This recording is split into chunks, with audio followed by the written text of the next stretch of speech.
Kita bersyukur menjadi orang-orang yang dipilih Tuhan, saudara. Nah, karena kita tahu bahwa kita ini sudah dipilih Tuhan, maka kita jangan berdiam diri saja. Mari kita teguhkan panggilan dan pilihan Tuhan atas hidup kita dengan cara apa? Membangun iman.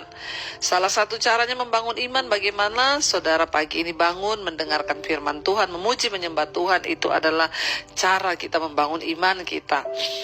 Ayat ini berkata yang kelima, sebab Injil yang kami beritakan bukan disampaikan kepadamu dengan kata-kata saja, tetapi ya juga dengan kekuatan oleh Roh Kudus dan dengan suatu kepastian yang kokoh. Saudara tiap hari mendengarkan firman Tuhan, tadi mesbah doa, mesbah syukur, setiap hari kita mendengarkan berita tentang firman Tuhan.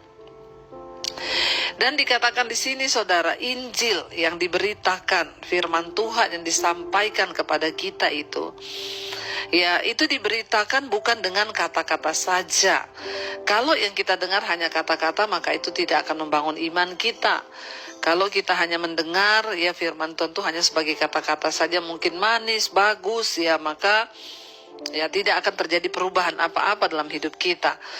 Tetapi di sini Rasul Paulus berkata, sebab Injil yang kami beritakan itu bukan disampaikan kepadamu dengan kata-kata saja, tetapi dengan kekuatan oleh Roh Kudus. Wow, saudara, bayangkan saudara, kita ini setiap hari mendengarkan firman, dan firman yang disampaikan itu ya disampaikan dengan kekuatan kuasa Roh Kudus. Kenapa kita sering mendengar orang berkata, Bu, ya bersaksi sejak saya mendengarkan firman Tuhan lewat mesbah doa, mesbah syukur, bahkan semua khotbah-khotbah ibu, ya saya diubahkan, hidup saya berubah, ya bahkan karakter saya berubah, saya sekarang menjadi lebih sabar. Kenapa, saudara? Kalau kita hanya mendengar itu sebagai kata-kata, tidak akan mengubahkan. Tapi dengan iman saudara membuka hati, ada kuasa Roh Kudus yang turun atas setiap pemberitaan firman itu, maka kuasa Roh Kudus itu yang mengubahkan hidup kita. Firman yang kita dengar ini mengandung kuasa, saudara. Firman Tuhan itu adalah kuasa Tuhan sendiri. Makanya Alkitab berkata, firman itu sanggup melaksanakan, mengerjakan apa yang disuruhkan Allah kepada kita. Waktu kita buka hati, maka hal itu terjadi. Ya, makanya saudara, mari ketika mendengarkan firman Tuhan itu, kita membuka hati dan berkata, Tuhan, saya mau melakukan firman ini. Beri aku kekuatan, maka Roh Kudus akan bekerja. Ingat loh, firman yang diberitakan itu bukan hanya dengan kata-kata, tapi dengan kuasa dari Roh Kudus, dan dikatakan di situ mengandung apa? Ya, suatu kepastian yang kokoh, ya.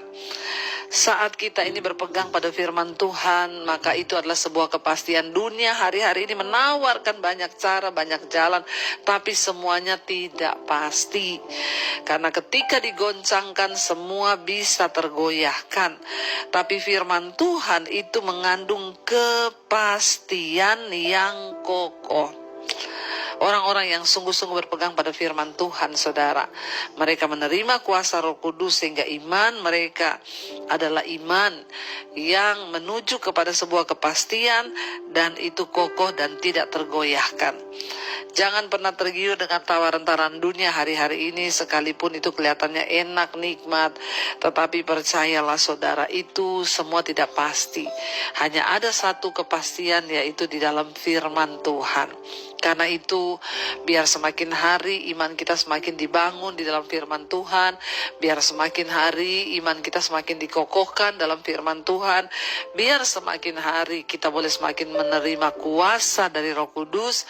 Waktu kita mendengarkan firman Tuhan, firman itu tidak disampaikan hanya dengan kata-kata, tapi dengan kekuatan kuasa Roh Kudus. Dan waktu kita imani, maka hal itu pasti terjadi. Teruslah minta Roh Kudus mengubahkan hidup kita, mengubahkan hati kita menjadi orang-orang yang teguh, orang-orang yang kuat. Karena ingat, firman Tuhan itu mengandung kepastian. Dunia tidak pasti, tapi firman Tuhan pasti. Janji manusia tidak pasti, tapi janji Tuhan itu pasti.